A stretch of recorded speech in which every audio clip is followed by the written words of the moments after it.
My name's Mac Ross, and I'm the Director of Market Access and Trade Policy with Pulse Canada out of Winnipeg. So India has been the center of gravity for the global pulse industry for many years. And since 2016, India has had a very strong political mandate to double their farmers' income by the year 2022. And this will be achieved in their mind in part by achieving self-sufficiency in pulse production. So in order to achieve that domestic goal, we've seen the continual increases of the minimum support price offered to growers in India to incentivize increased pulse production, and we've seen that accompanied by a number of restrictive trade policy measures as well that have affected the pulse exporting countries like Canada and all other suppliers to India. So on the technical barriers, Canada continues to seek a scientific and technical resolution to this matter based off our demonstrated ability to provide pulses to India that comply with their quarantine requirements without the need for fumigation.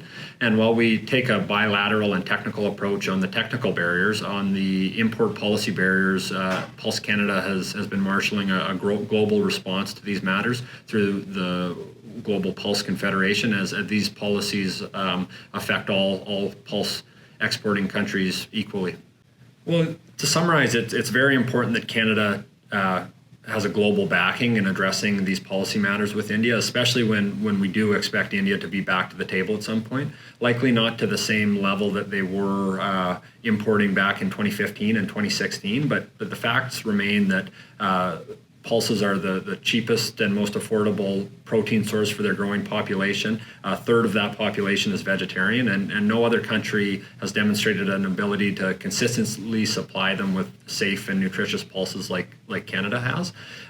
So we can expect them to be back to the table at some point. And even in 2019, we've seen that India has reemerged, even with a 33% lentil tariff. They've reemerged as our top lentil export market. So yeah, I think we are hopeful that as we move through this process that India will continue to be an important market for Canadian pulses.